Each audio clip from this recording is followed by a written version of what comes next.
Shalom teman-teman yang dikasihi oleh Tuhan Yesus Kristus, damai, sejahtera, dan sukacita oleh Roh Kudus melimpah senantiasa di dalam hati dan kehidupan teman-teman semua. Pembacaan Alkitab hari ini terambil dari Lukas 5 ayat 1-10.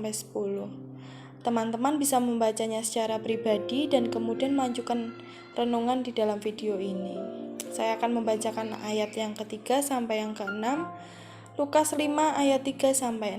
Ia naik ke dalam salah satu perahu itu, yaitu perahu Simon, dan menyuruh dia supaya menolakkan perahunya sedikit jauh dari pantai.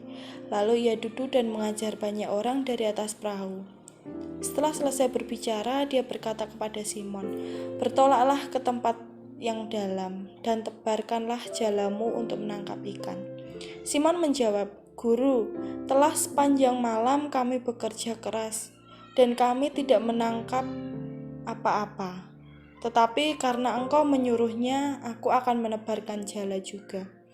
Dan setelah mereka melakukannya, mereka menangkap sejumlah besar ikan sehingga jala mereka mulai goyang.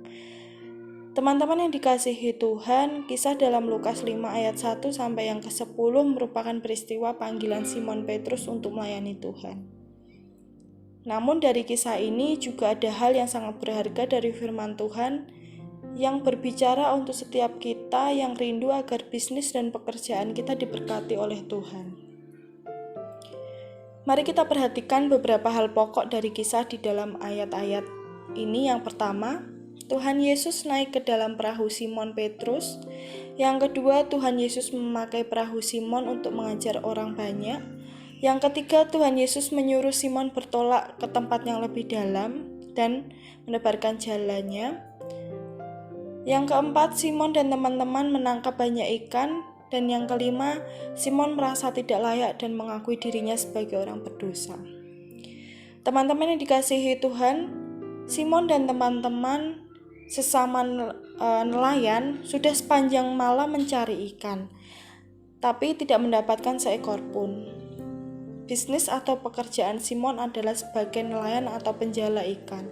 Ketika Tuhan menyuruh Simon bertolak ke tempat yang lebih dalam dan menebarkan jala, Simon pun agak enggan melakukannya, tetapi akhirnya Simon mengikuti perintah Tuhan Yesus. Hal yang selanjutnya pun sangat mengagetkan, di mana mereka mendapatkan ikan yang sangat banyak sekali. Teman-teman yang dikasihi Tuhan, kisah ini berbicara secara pribadi untuk kita semua.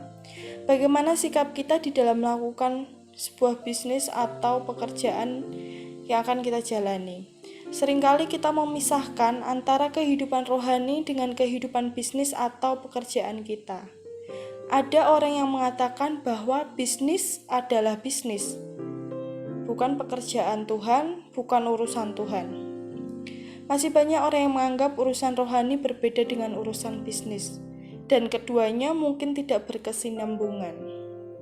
Pemikiran seperti ini seringkali dilatari oleh tindakan-tindakan yang tidak benar, penuh manipulasi dan dosa. Di sisi lain, secara sadar atau tidak sadar, dalam urusan bisnis atau pekerjaan kita seringkali lebih mengandalkan kekuatan, keterampilan, keahlian, dan kepandaian. Tanpa disadari, kita tidak memerlukan Tuhan dalam praktek bisnis dan pekerjaan. Kita ingin berhasil secara materi melalui bisnis dan pekerjaan, tetapi dengan cara kita sendiri, dengan cara mengesampingkan Tuhan Yesus dari kehidupan kita. Kenapa teman-teman? Karena ada dosa di dalam bisnis kita. Ada hal yang tidak baik, dan bahkan mungkin ada praktek yang tidak jujur. Teman-teman, mari jadikanlah dan andalkanlah Yesus sebagai Tuhan dalam segala aspek hidup kita, termasuk ketika kita memulai bisnis dan pekerjaan kita. Dia adalah master dari segala sesuatu. Tuhan adalah segala sumber hikmat.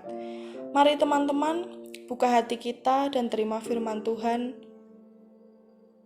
yang akan memberkati kehidupan bisnis dan pekerjaan kita.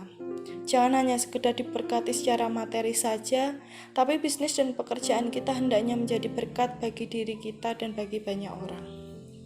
Ajaran Tuhan melalui ayat ini teman-teman adalah yang pertama, izinkan Tuhan masuk ke dalam kehidupan bisnismu, supaya bisnis dan pekerjaanmu diberkati buat dirimu menjadi berkat bagi banyak orang. Yang kedua, mintalah hikmat dan bimbingan Tuhan dalam menjalankan bisnis dan pekerjaanmu sesuai dengan tuntunan Tuhan. Dan yang ketiga, jadikanlah bisnis dan pekerjaan kita sebagai sarana untuk menjangkau jiwa-jiwa bagi kerajaan surga.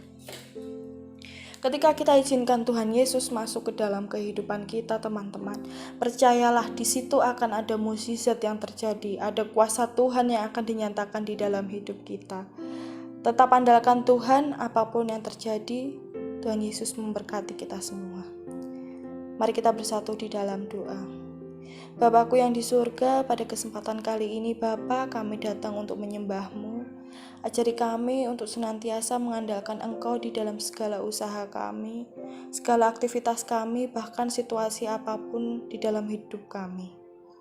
Agar kami juga senantiasa mendapatkan penyertaan-Mu ya Tuhan. Tegur kami apabila kami melupakan Engkau ya Bapa di dalam kehidupan kami. Engkau Maha mengetahui segala rencana dalam hati kami ya Tuhan. Sertai dan bimbing kami terus agar kami dapat menjadi berkat untuk diri sendiri dan untuk banyak orang. Terima kasih ya Tuhan, doa yang jauh daripada sempurna ini kami panjatkan di dalam Tuhan kami, Tuhan Yesus Kristus. Haleluya, amin.